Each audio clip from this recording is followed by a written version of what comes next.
Hello and welcome to Housing TV News at the top of the hour, coming to you from our studios here in the nation's capital, Abuja. I am Dorcas Chia, and now our top stories. President Tinubu tasked new INEC chairman on electoral integrity. NNPC Limited commends Tinubu on Mishibila experience emergence at gas exporting countries forum. Oyo government faults federal government's claim over revoked lands. On the foreign scene, Carney visits Asia to forge new alliance courts U.S. dependent. And now the news in detail. President Bola Ahmed Tinubu has charged the newly sworn-in chairman of the Independent National Electoral Commission (INEC), Professor Joash Amopitan, to uphold the integrity of Nigeria's electoral process and strengthening the institution's capacity. Administering the oath of office at the State House in Abuja during an expanded session of the National Economic Council, President Tinubu said Amopitan's confirmation by the Senate reflected the confidence reposed in him by both the executive and legislative arms of government. He urged the new INEC boss to view his appointment as a call to service at a defining moment for Nigeria's democracy, emphasizing the need for innovation, transparency, and reform in the electoral system. The significant achievement marked the beginning of a challenging yet rewarding journey, and I trust that you will approach your responsibilities with the highest level of integrity, dedication, and patriotism. I therefore charge you, Professor Amopitan, as you take on this important assignment to protect the integrity of our elections and electoral process and strengthen the institutional capacity of INEC.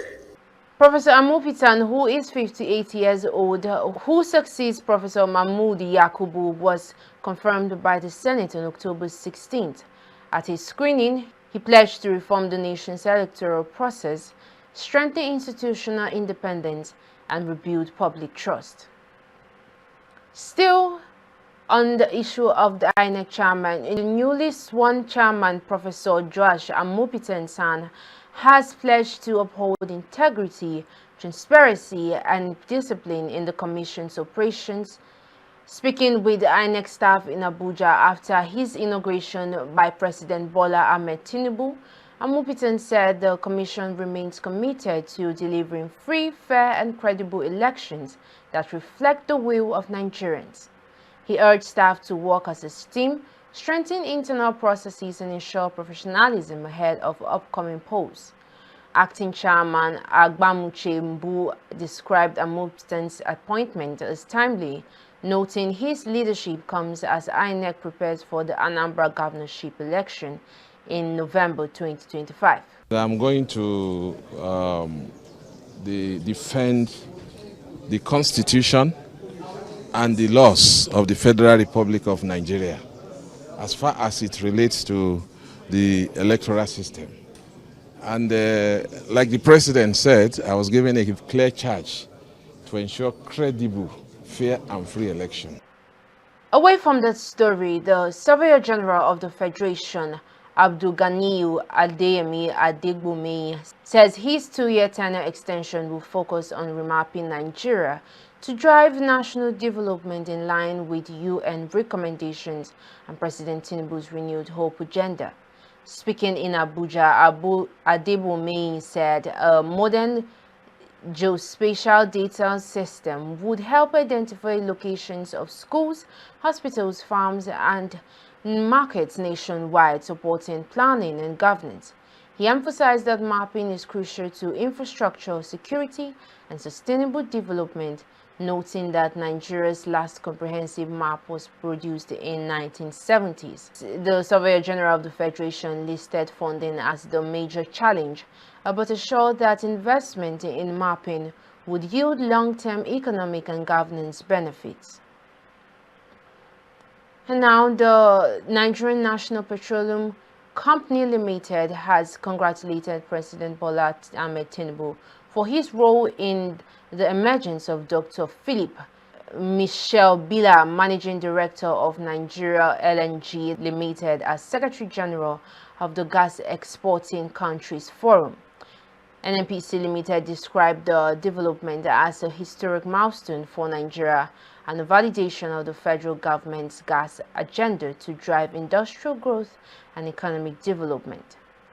Group Chief Executive Officer Engineer Bashiru Bayo Ojulari said Michelle Bila's election highlights Nigeria's growing influence in the global gas sector and reinforces President Tinubu's gas to prosperity vision. Ojulari also congratulated the Minister of State for Petroleum Resources, Right Honorable Ekperikpe Ekpo, on his election as President of the 2026 GECF ministerial meeting, praising his efforts to harness Nigeria's gas potential for national development. And now the federal government has intensified its nationwide rabies vaccination campaign following the flag-off by the Minister of Livestock Development, Idi Mukhtar Meha, on September 29, 2025.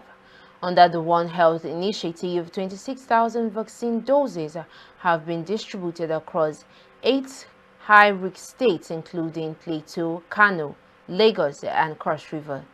Leading the campaign in Plateau State, Chief Veterinary Officer Dr. Samuel Nzaku reaffirmed the government's commitment to eliminating rabies by 2030, urging collective action from all stakeholders.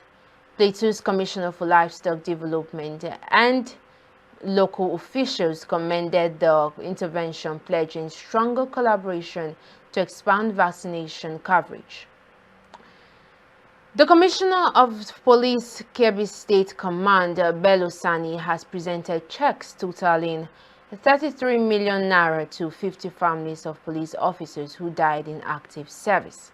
The payment under the Group Life Assurance and Family Welfare Scheme is aimed at supporting families of officers who made the ultimate sacrifice in the line of duty. CP Sani commended the Inspector General of Police, Kayode Betokun, for his continued commitment to the welfare of police personnel, noting that such efforts boost morale and enhance performance. He advised the beneficiaries to use the funds wisely to secure their family's future. Speaking on behalf of the recipient, Sones Simeon Mume thanked the Inspector General for the gesture, describing it as a life-changing support for the affected families. And now, gender advocates have urged religious and traditional leaders in Kaduna and Katsina states to take stronger action against the rising cases of gender-based violence. At an awareness engagement, stakeholders emphasized the need to break the culture of silence and strengthen community capacity to prevent and respond to GBV. Data from the Kaduna State Ministry of Human Services and the Salama Sexual Assault Referral Center show 3,168 GBV cases were recorded in 2023, a 30% increase from the previous year. Executive Director of the Gender Awareness Trust, Dr. Lydia Umar, said the initiative seeks to empower faith and community leaders to support survivors and promote accountability. Men as well as men are suffering in silence, and every time it is under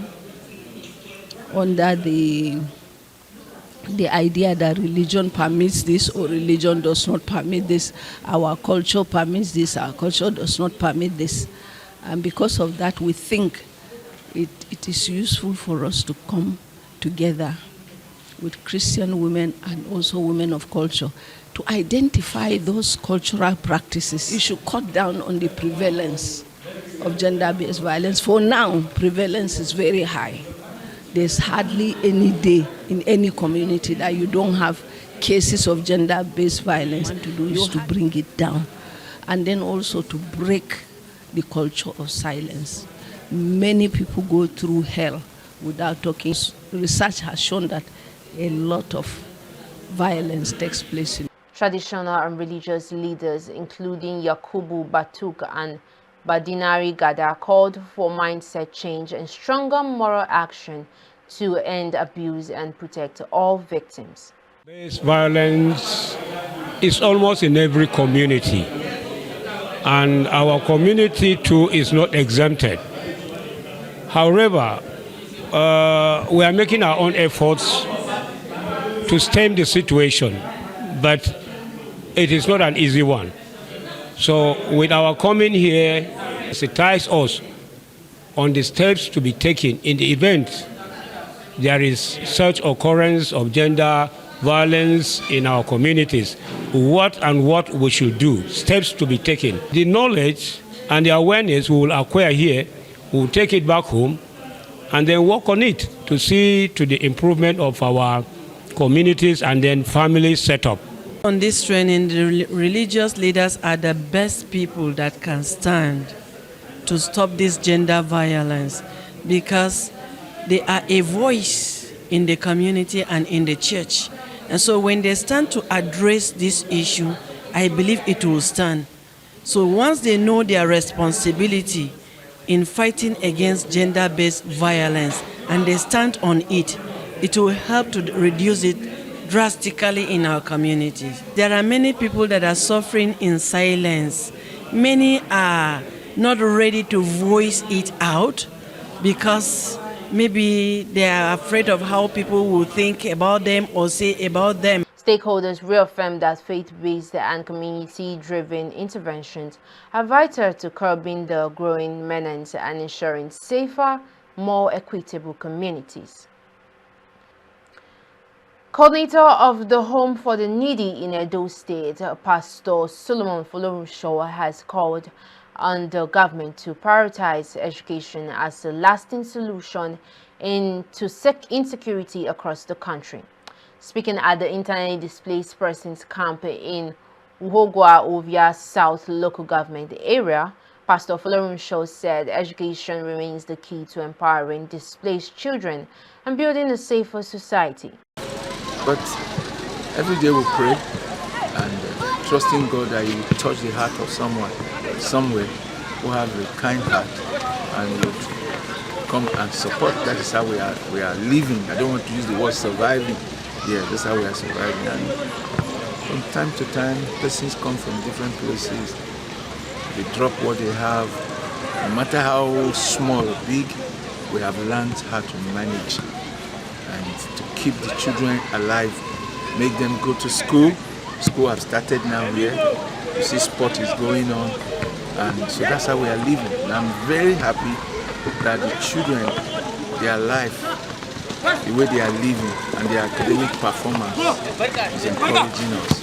In all their universities, over 400 children, with those graduating and all. So we are encouraged, and we pray and hope that the government and every responsible person that have needs will remember these children.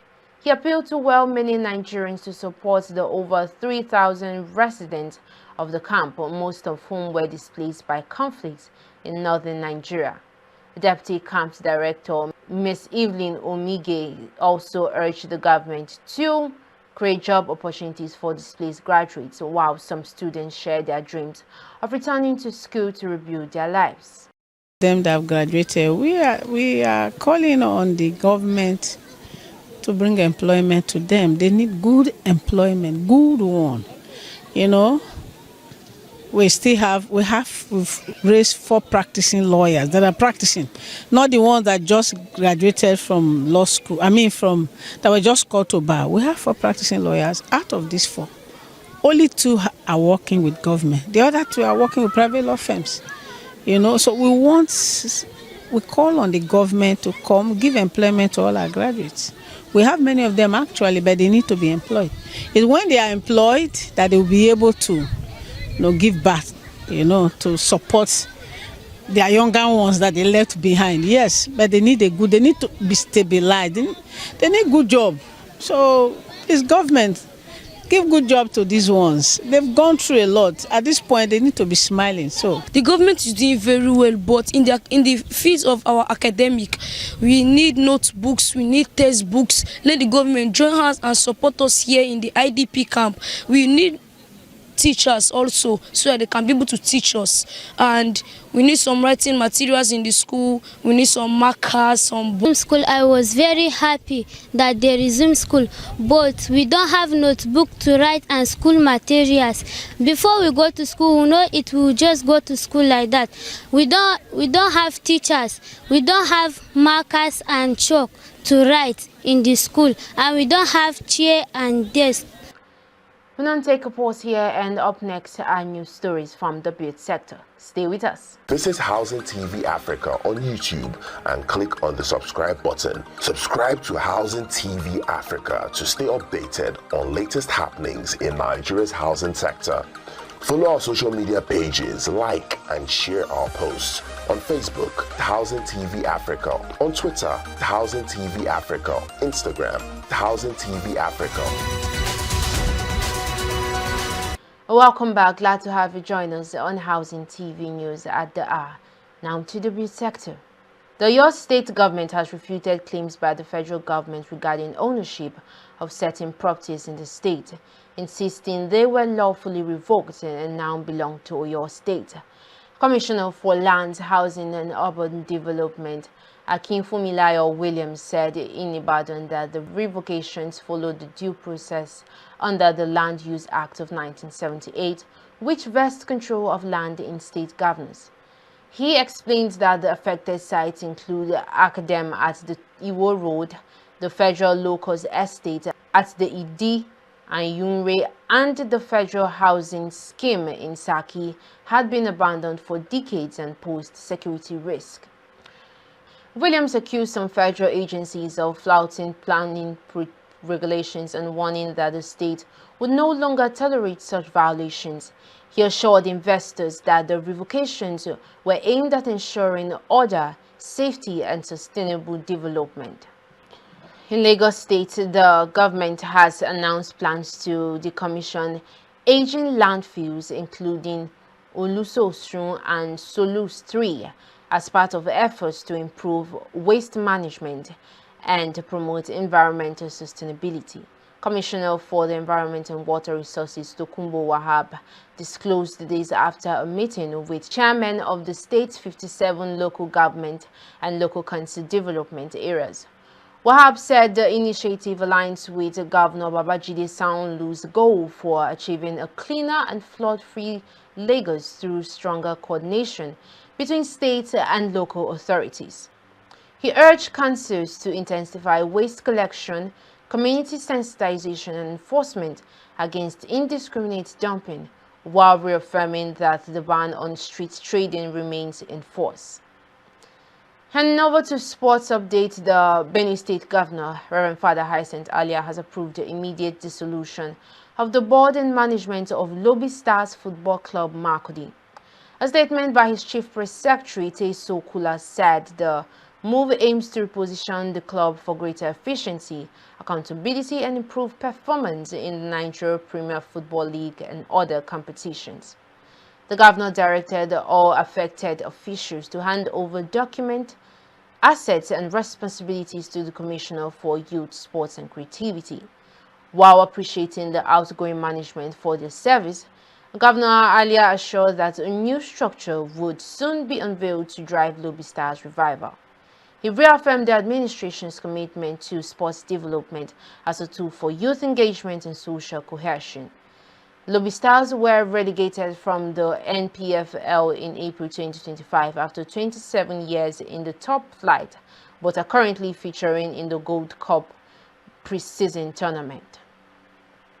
On the foreign scene, Canada's Prime Minister Mark Carney begins his first official visit to Asia on Friday, aiming to strengthen trade and security ties as Canada seeks to reduce its heavy reliance on the United States and diversify its global partnership.